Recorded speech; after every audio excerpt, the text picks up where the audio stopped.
All right, welcome to episode 12 of the Sushi Forum, where we discuss this week's past developments, news, proposals, and happenings within the Sushi Forum ecosystem.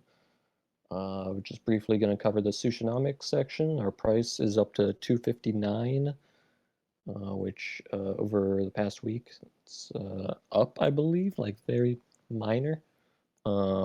24-hour trading volume, however, is way up to 145 million average. That's the average past the last 7 days. Moving on to news and developments. Krakow Finance added SushiSwap LP token support, so you can easily track your liquidity and the fees that you're earning for SushiSwap over at Krakow.finance, CROCO. Okay. Um, and Boring posted a huge bento box update. I'm just gonna briefly cover the um, basically the gist of it. Once, and this is a quote from the article, once the bento box has lending, AMM, etc., and the bento box plus is live, here's an example of how it could be used. Let's say you hold ETH and BTC. You could add your WBTC and ETH to the bento box and provide both assets for lending. This will give you lending tokens. These tokens could be placed in an AMM pair, and they will be arbitraged by traders as the price of ETH and BTC move. This will mint your SLP tokens for this pair and then can be supplied as collateral to then borrow more money or lever yourself up on your WBTC and ETH even further. So effectively, it allows you to both be earning lending fees and AMM fees at the same time, and even more than that. But that's sort of like the base idea there. With an anticipated release date of mid-January. Exciting. This is pretty huge news. Binance Staking launches Sushi Super Rewards. So it's just going to be built-in sushi staking, like the sushi bar staking for sushi balances on Binance.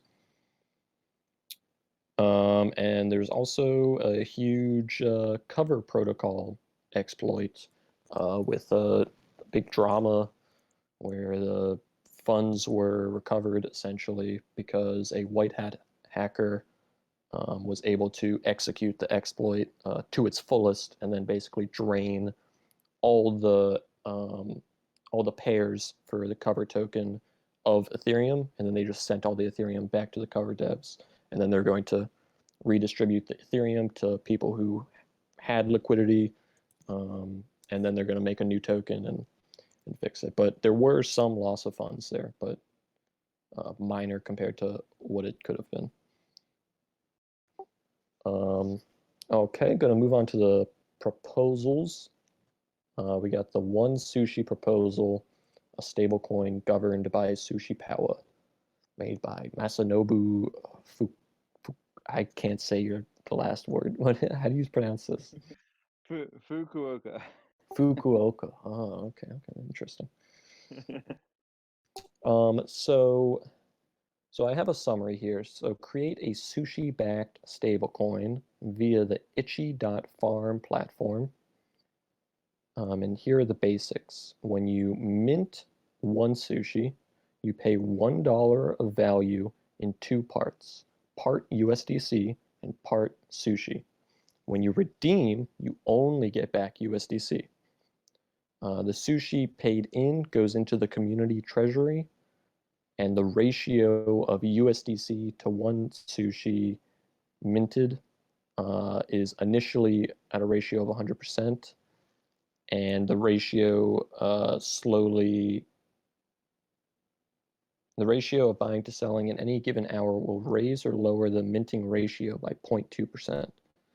There is a minimum ratio set by one sushi holders as well as for safety purposes. Minting. So So why don't you help me understand? Because I feel like I understand like the basics of how Itchy Farm is working, but the technical details of like how the USDC ratio is scaled back, um, how that happens, and then also uh, how the system handles more than 30% drops in collateral.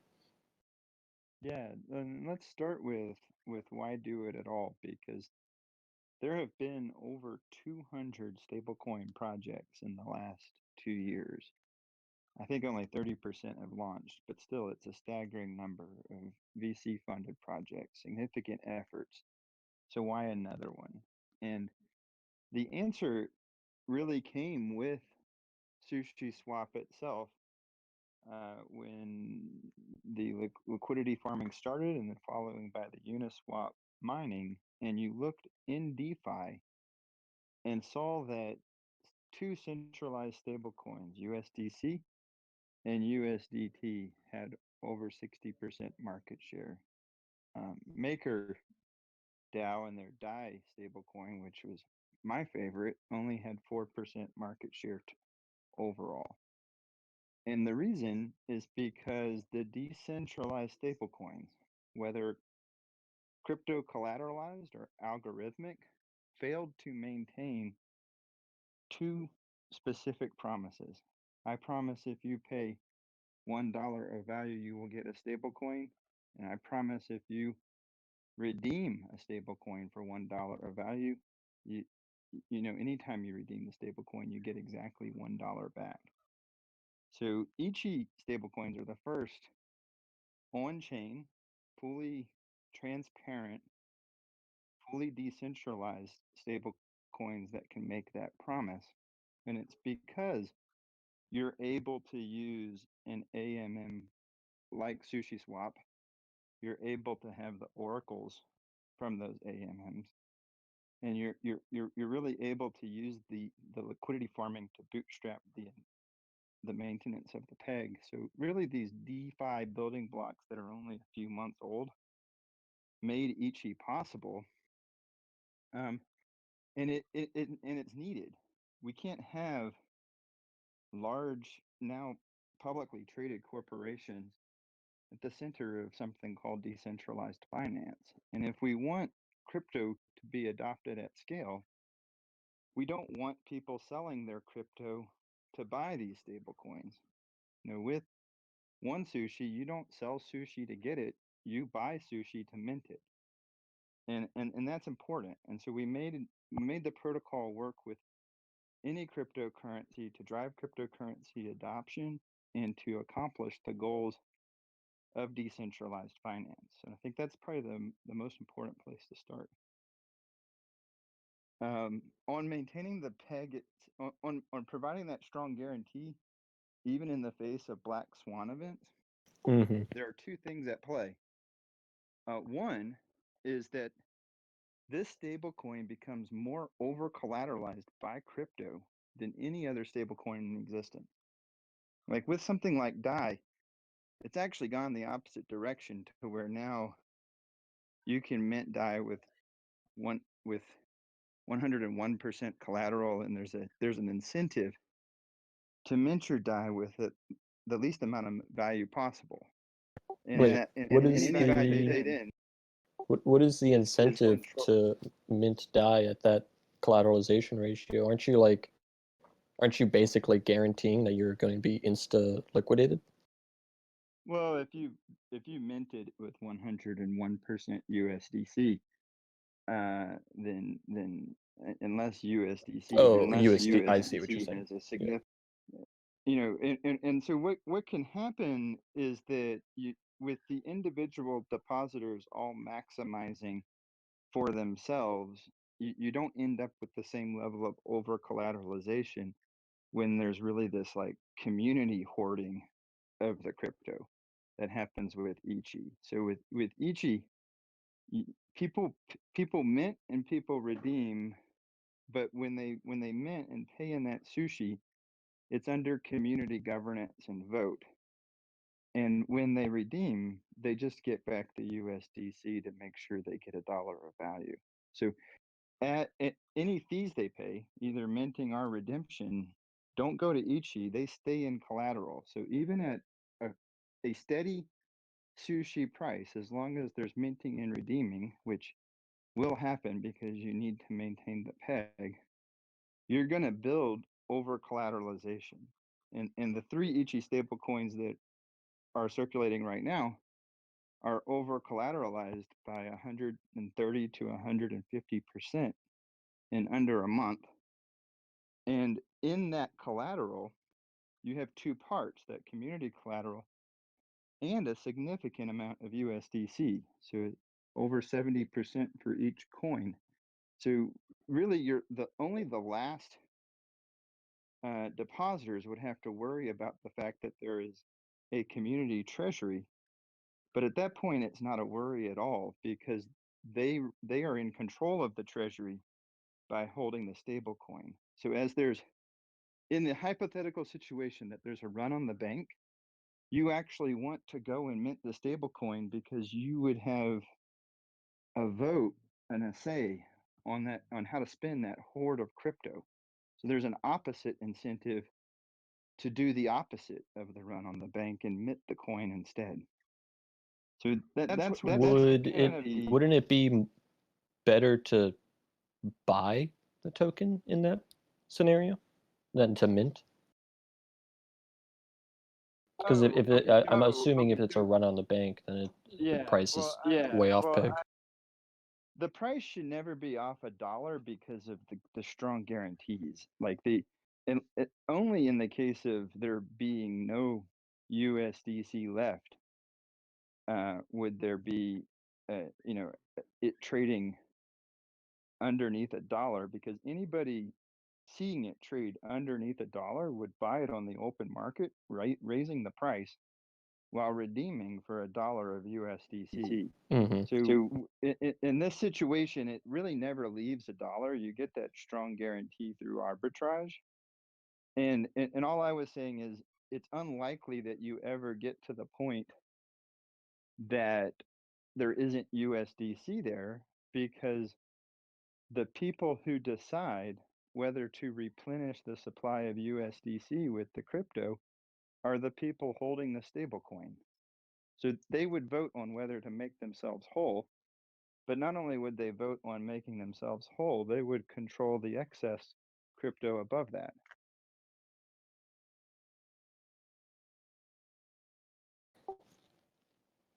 So okay, so you're saying that basically, if theoretically the USDC reserves for a vault, the one sushi vault, is close to zero or zero theoretically, um, They would sell sushi for USDC and replenish the USDC. oh, you're okay. So they would vote for that, is what you're saying, Yeah, and they could do or either how? they could do either a one-time vote or an ad hoc vote. It's really up to them. Ichi is not opinionated on how they govern their coin because it could be different by crypto community. But it makes sense to me that to have a policy like, if I have less than 10% USDC reserves, top up to 10%, Hmm. something like that. And that And it could even be a programmatic policy.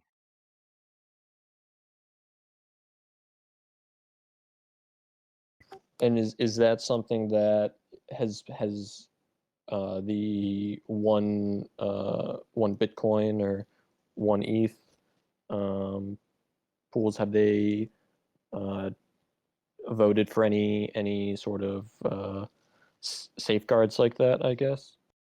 Um, right now, the minimum minting ratio is set at 90%, and the only one of the three stable coins that has gone to 90% is the one BTC, which is really interesting actually. Like the one link hasn't gone beneath 96%.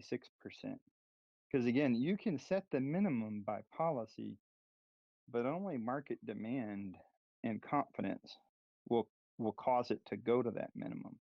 Now, since one BTC has been at that minimum for 2 or 3 weeks, and people have been minting with 10% BTC and getting back 100% USDC, there's now it's 77% backed by USDC, and the community is weighing a proposal to take the minting ratio down to 85% and to top up the USDC from 77% to 85%. And if they did that, the you could absorb a slightly larger market shock in the price of Bitcoin before you got to 100% backed. But again, even that standard, absorbing a market shock in Bitcoin to getting to 100% backed, would just get you to just as backed as something like USDC, which just shows you how much safer and crypto friendly this design is than the centralized fiat bank deposit approach.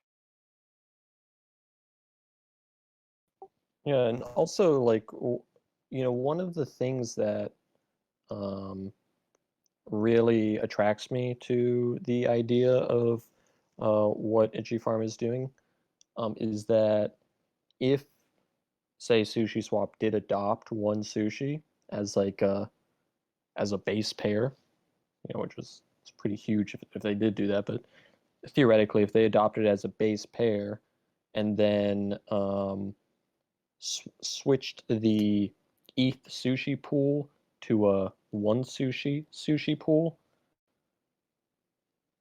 And you say this in the forums, but any sell pressure on sushi is almost effectively, um, uh, you know, multiplied by the whatever the collateralization ratio is for sushi in one sushi, right? So like if one sushi is made of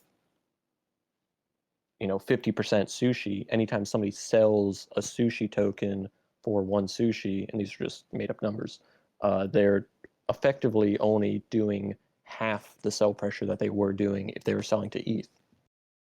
Yeah, actually, I met with one of the sushi swap leaders. I won't name drop, but for that one-on-one presentation, I had created an Excel spreadsheet that showed the amount of sushi sold and ultimately used to purchase centralized stablecoins, uh, and just to what extent people need to sell their sushi rewards to deposit more liquidity and earn more rewards. And even assuming just an 80% backed, 80% USDC minting ratio, and only assuming that you got equal share of stablecoin, of the stablecoin market on Sushi Swap, you would relieve about $100 million in sushi selling pressure in 2021, which it seems crazy, but it's just that big. I mean, these centralized stablecoins are at the core of what Sushi Swap does today. And if you just replace an equal share of that with something like one sushi, it has dramatic effects on the selling pressure. These These companies companies. really are getting rich off of DeFi. Oh, I'm sure um it's a wild world out here in DeFi. Yeah, yeah. I mean, it's crazy. I mean, the amount of stable coins in circulation has 10-20x since midsummer. And right now, none of those coins are minted with sushi. I mean, that's just a bad deal. If you're looking to be a huge DeFi player, why would you give away all your locked value to these centralized companies.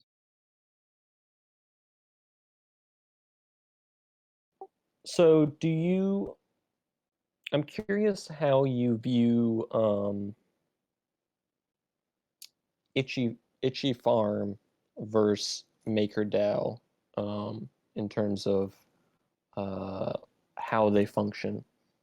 Because in MakerDAO, if they added sushi, it would be 100% sushi in the vault. It would only be collateralized by sushi. The dye, I mean, it would be making dye, so that's sort of one difference versus the one sushi specific stable coin. Yeah, I'll go on both fronts. One is just economic value to sushi holders. I did analysis for Compound on, Compound locks up more dye than is actually in circulation because of the weight elsewhere. So $1.5 billion in dye. 29,000 dye have been minted from comp. Now that's just one-sided. That's just economically one-sided. So yeah, they are a collateral for dye, but that's not fair. Now, if we then just move to the two guarantees you need to make a stable, a competitive stable coin against USDC and USDT, you need to guarantee that you can mint a coin for $1. DAI guarantees that you can't. The closest you can get is $1.01 if you mint with USDC. And you need to be able to return it for $1. And frequently, DAI is trading at $1.04, $1.03. It went to $1.30 recently. That is why it can't compete against USDC and USDT, and it only has 4% market share. Now, that said, I was on some of the earliest MakerDAO calls in 2016, and I like the team. I like what they're trying to do, and they are trailblazers. And I think it would be fantastic if we made a one MKR as well and brought their community forward. They just didn't have the DeFi building blocks at that time to make a design like Ichi. So the lending market was the best they could do. I don't fault them for that. It's just it isn't stable enough. Yeah, and they also it's like the stability with it is like sort of, I mean, that's like the biggest mountain that they've been trying to overcome. Like I've been following MakerDAO as well for a long time. I'm really like what they've been doing, but it does sort of feel like they, like, in order to get stability with the price, they just like sort of keep trying to design like a more and more complicated system to try to make it seem like there's some sort of like barrier to hold it um, around $1. But yeah, it consistently trades at like $1.01, $1.02. Um, And the last thing that I would say is that philosophically, having a single stable coin with lots of cryptocurrencies as collateral isn't something I personally believe in. I think really? stable unit of exchange should be a feature for a cryptocurrency. Like it's just a different way of thinking about it. I think that cryptocurrency communities formed because they are trying to accomplish different goals. They are trying to serve different markets, and forcing them to all use the same stable currency and just be collateral for that stable currency. It isn't it I don't think that's how things organize. Like that people what I hope is that cryptocurrency gives people more freedom and more autonomy, not to be just part of a larger system. So I maybe that's a little just philosophical, but just philosophically, I don't think that you make a better stable coin by having lots of different cryptocurrencies as collateral. So I guess my response to that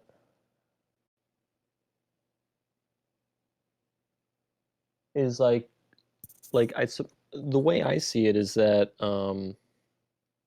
there's like an incredible benefit to having a unified stable coin. Like people can mint Dai with you know they take their collateral and they mint some stable coin against it. Um, but no matter what, it's the same stable coin. So if I can take my Dai out of one platform and I can put it into another platform and it's the same exact token. It's not like a platform has to authorize like this stable coin made with that collateral and this stable coin made with that collateral and this stable coin made with that collateral. And even on that, this is something that sort of came to me right now. Uh, have you guys ever thought about making a vault like a one vault, like a vault on Itchy Farm of the different stable coins on Itchy Farm, using those as collateral to mint a single stable coin against a pool of different stable coins. I think that that was a problem if there is some sort of consumer friction in swapping. I think Curve, especially with their design for swapping between stable coins, has largely minimized that friction. And so I'm not sure that the you can just think of the person as holding a USD equivalent balance. Exactly which denominations make it up doesn't really matter as long as they are all incredibly stable against the dollar. It only matters if some of them are fluctuating against the dollar and or And or you have significant trade costs in going from one to the other. Well, yeah, I guess that would be it because I mean, you're talking about Curve, but Curve doesn't allow people to swap between different Itchy Farm stablecoins, right? Yet. Yes. Okay. Yes. Yeah. Yeah. No, uh, the Curve was one of the earliest teams to find Ichi Farm and post about it in their Telegram. I Oh. think that that would be a an excellent thing for a project like that to not have just 5 stable coins to swap between, but 50 or 100. Yeah. I mean, like that would definitely sort of be a game changer in terms of how I'm how I think about Itchy Farm, because I do sort of think that it there is a lot of friction there when because like I was looking at like one link and like in terms of one link there's only less than 10,000 total um, sort of liquidity or like value of one link minted. Uh, if somebody wanted to, I mean, I guess you could just mint it just itself, which is Yeah, I think it's actually around 75,000, but I oh would say that 75. I learned a lesson with one link. I thought that the community was funny with the link Marines memes, and we had made a stable coin for Bitcoin and one for Ethereum. Those are obvious choices, and I just picked Chainlink because I thought it was fun. And it was right before the Thanksgiving holiday, and I was trying to reach out to the team, and they all accused me of being a spammer.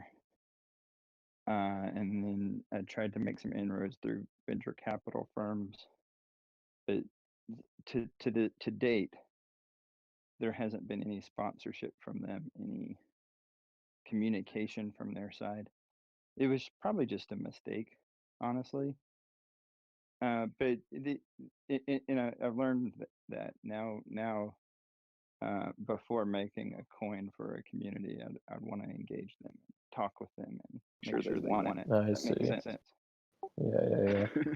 Yeah, the Link Marines are a flavor of the crypto community for sure. Yeah, I just thought it was fun. I thought it would be fun if they showed up in like their stablecoin, but I just don't think it's part of what Chainlink. The last part there is I like the way that Chainlink provides an oracle service to existing cryptocurrencies rather than just trying to be the cryptocurrency of cryptocurrencies, this maximalist attitude. And I wanted the same attitude for Ichi. We're providing a stable unit of exchange service to other cryptocurrencies. We're not trying to compete with them. So I like that service mindset of Chainlink that anybody who needs a decentralized oracle can get one there. And the same thing with Ichi. Anybody who needs stable unit of exchange, add that feature to your cryptocurrency with this protocol.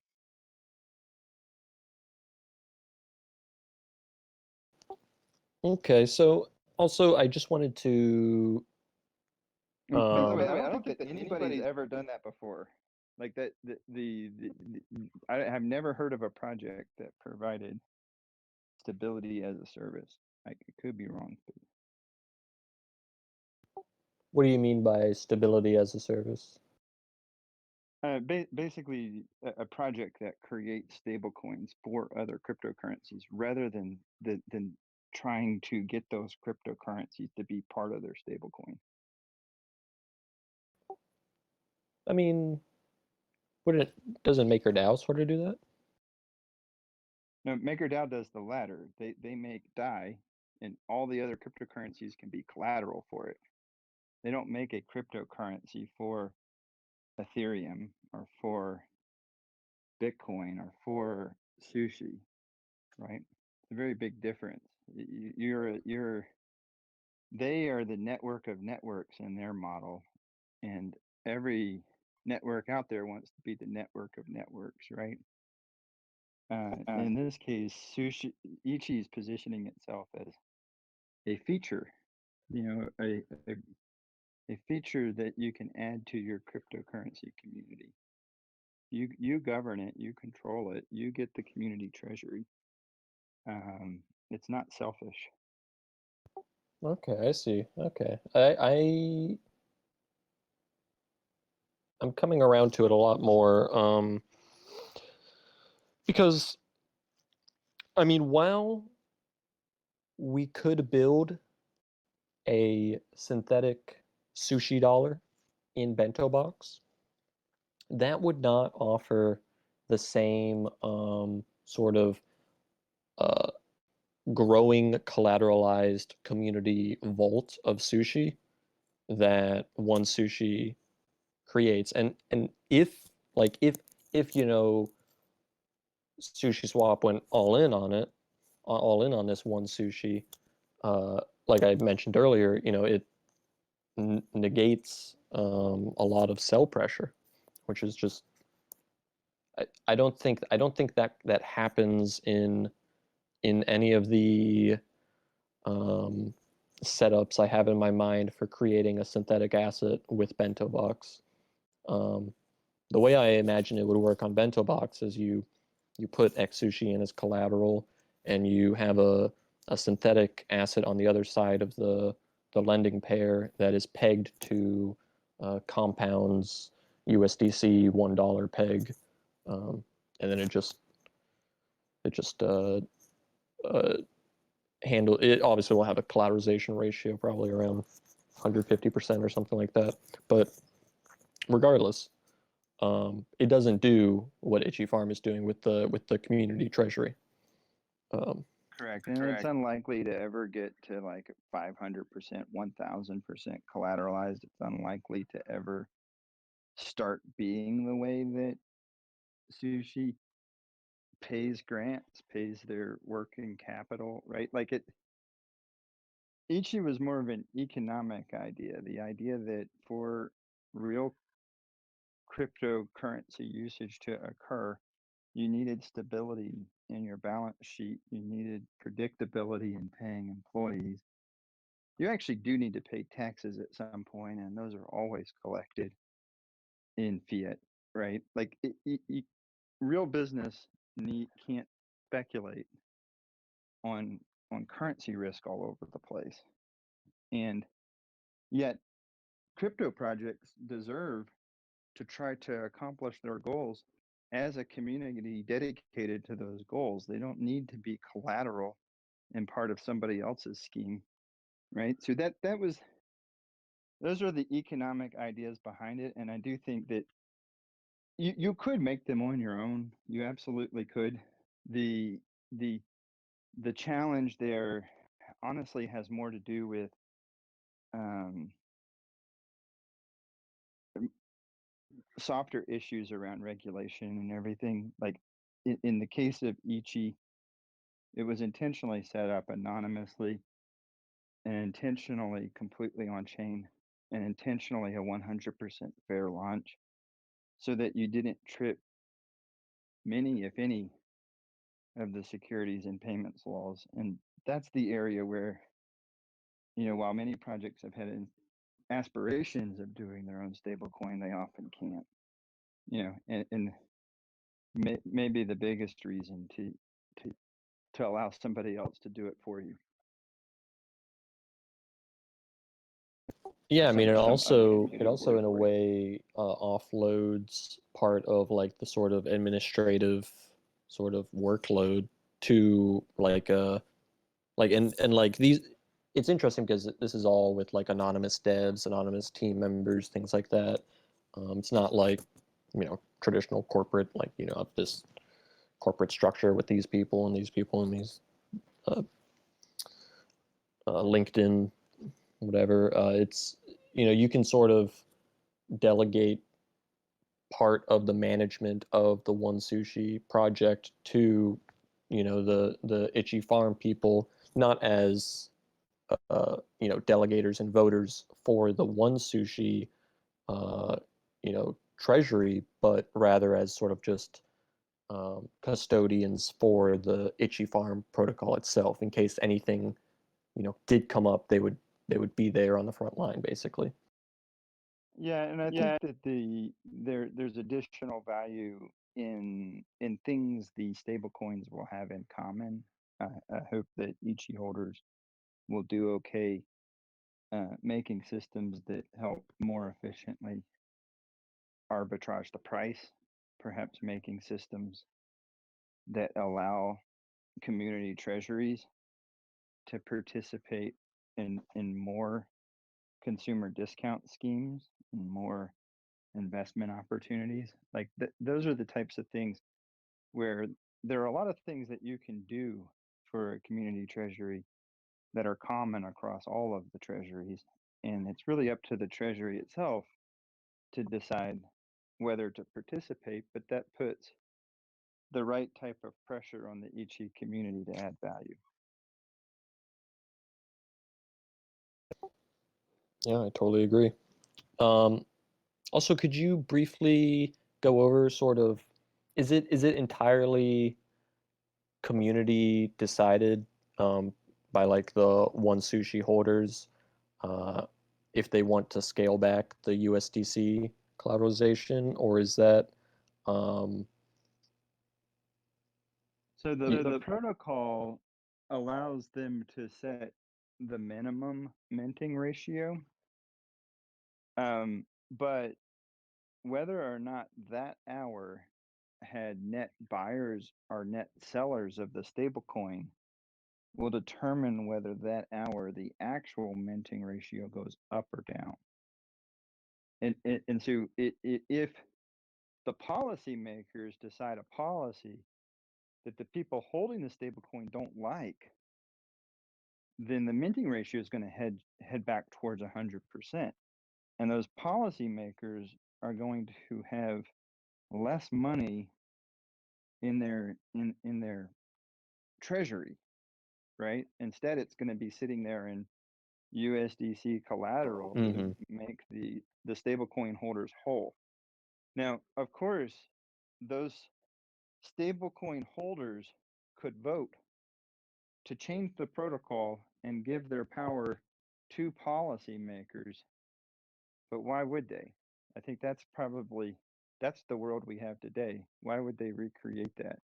Where suddenly people can make horrible decisions with the treasury with no consequences, right? So I Yeah. I, I think I think that there are good reasons why the balances are there. Now, what I do think that good policymakers could do to cause it to be massively over collateralized sooner than later and minted with a very low minting ratio, 5% or less USDC, is they could provide, in this case, sushi to the community treasury. Like, if you really think about sushi, it has a large sushi treasury. There's really no different than holding it in this wallet versus the wallet that's already in. If they held it here, it would greatly over collateralize the community treasury, putting a lot of confidence in the coin and causing the minting ratio to drop without any worry of market risk. And then the second area is providing liquidity to the pool itself. So USDC and USDT have liquidity pools of 50 million plus on Sushi Swap. It's not going to be a fair competition if the liquidity pool on one sushi is is just a million deep or 10 million deep. So if you jump started that, it would pull ahead in market adoption and create more demand and drive the minting ratio lower. So I think there are levers, there are economic levers that uh, smart projects will test, and again, they never lose control of any of their funds in either the liquidity pool or the community treasury. So why not? Yeah, it's essentially, using the the external liquidity of Sushi Swap as the sort of kickstart, sort of bootstrapping liquidity to build the base pair on Sushi Swap itself to make it a competitive um, token pair in terms of slippage. Correct. Yeah, and that could take a year or two organically, but why leave it to just organic growth? I'm curious what like the if you might not even have these numbers, and if you don't worry about it. But I was curious, like what like type of like user acquisition growth there was for like the one BTC, like um, sort of the Yeah, there's no marketing, no team for marketing, no marketing budget. This was all bootstrapped out of personal funds and time. For the reasons I said, you don't want to. Uh, I think, especially in this space, you don't want to risk being labeled a security with Ichi, and you don't want to risk any sort of. you yes that is one thing that I think not enough people take seriously in this space is looking at a token and like really fundamentally asking yourself, does this look like a security? Does it sound like a security? Because the SEC will come after tokens. I learned that lesson with Kin back in 2018. It was a rough one. Absolutely, absolutely. So, fortunately, I've been involved in the industry for 4 or 5 years at various levels, uh, advisor to many projects, and we were able to uh, tell enough friends that we could get the initial liquidity for one BTC and one ETH. And we did one more thing, which was kind of fun. We made a liquidity farming game called bumper crop farming. Instead of just being rewarded based on proportional LP deposits, you would get rewards for having the correct amount of LP at a specific block. And so people were competing and trying to gain positions and compete against others to get positions. that paid out greater than neighboring positions. But uh, that we forgot to put one limit in that game, which was the limit on the amount of gas you could consume to update player balances. And really smart bot makers and competitors submitted Ethereum gas transactions in the tens of thousands of dollars. Oh, were they just trying to Collecting. drain your guys' like wallet of gas, Ethereum? Yeah, there were two functions in that game. One was the farmer playing bumper crop farming, and the second was somebody who called a water the crops functionality. And the person who called the water the crops functionality would calculate the player balances by paying Ethereum gas, and they would get a 10% tip for doing it. And so what people figured out was if I call it with $10,000 in gas, I can get a $1,000 tip. And then of course they would collect all that Ichi and sell on the market. So they took the Ichi price from I guess like $10 to 24 cents over 2 days, and we had to turn the game off. But the plan was for it to go viral on the basis of the game, and we were doing pretty well at it. We had about $15 million in liquidity locked. One ETH had minted 6 million stable coins. But then, hey, it's an adversarial world and it's a game, and people figured out a strategy. That's fine. So they were effectively, were they overpaying on gas, or were they actually burning away? Absolutely.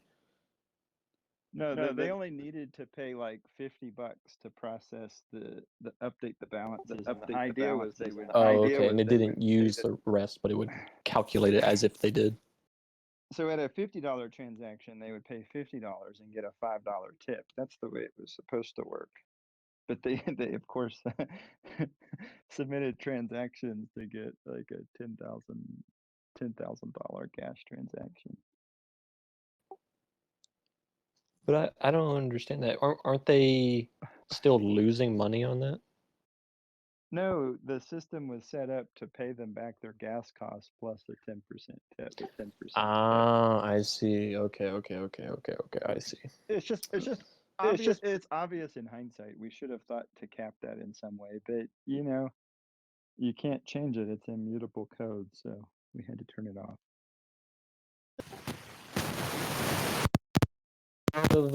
Part of Ethereum. Yeah. Throwing out code out there and realizing that it's no good. Well, I think it's like a rocket.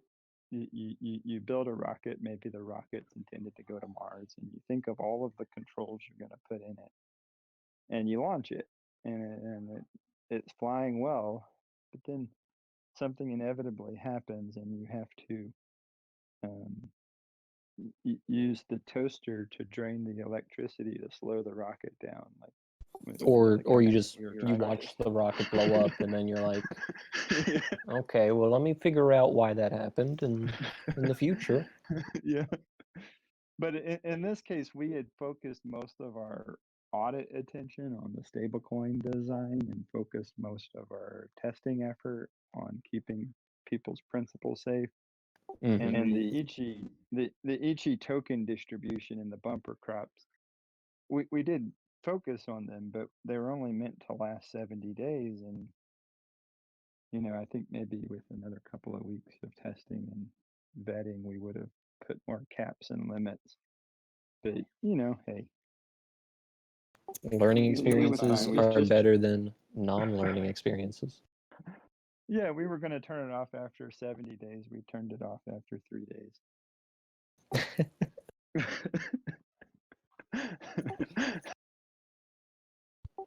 Well, awesome. So, I mean, I'm for one sushi.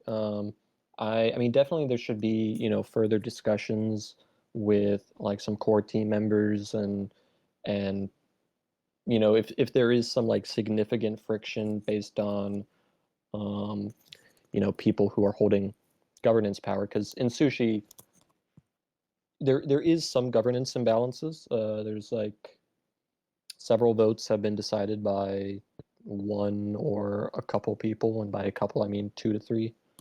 Um, and so, you know, there is easily like a veto power out there for individuals to basically put the brakes on a proposal. But I honestly see this as like a very much win-win um, for both parties, Itchy Farm and Sushi Swap.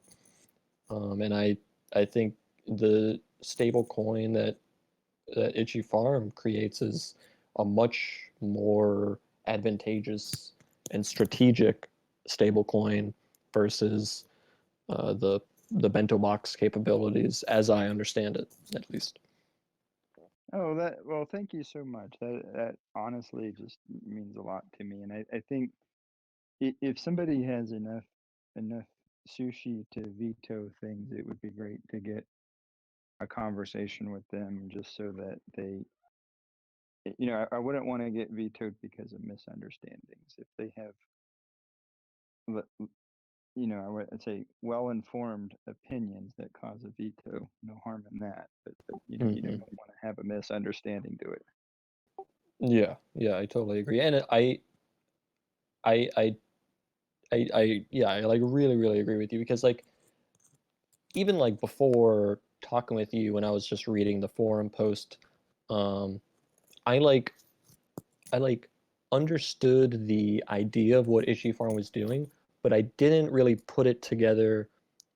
Like really the key thing in my mind is the fact that it's using sushi itself to allow people to sell their sushi and in turn minimizing the sell pressure. Like that is just like the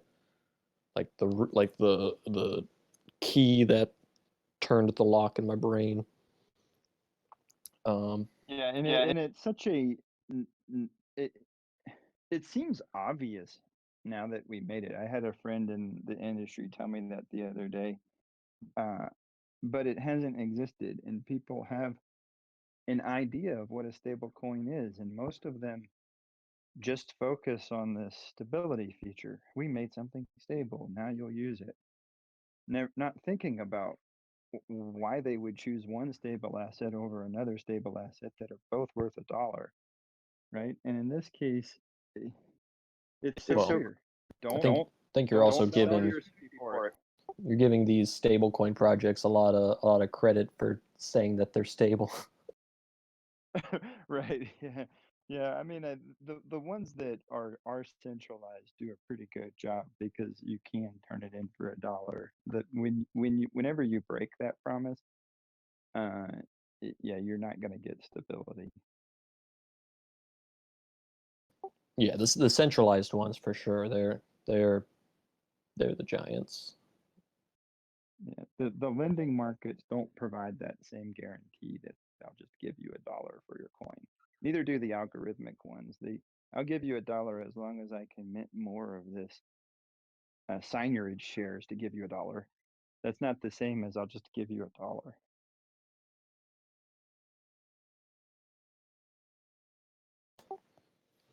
Yeah, well, I was going to touch briefly on the hiring proposal for Boring Crypto. Um, I don't know if you had any thoughts about Boring Crypto, or if you are familiar with the If stuff you he's. guys don't if you guys don't hire him or them, please let Ichi hire them. Thank you. Yeah, well, hopefully we will hire them because they've been around in Sushi Swap for a hot minute. They've been here basically since before or right when Nomi pieced out, basically.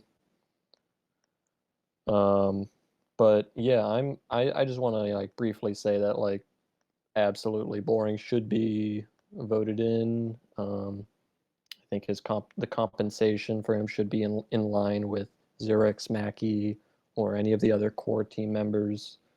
Um,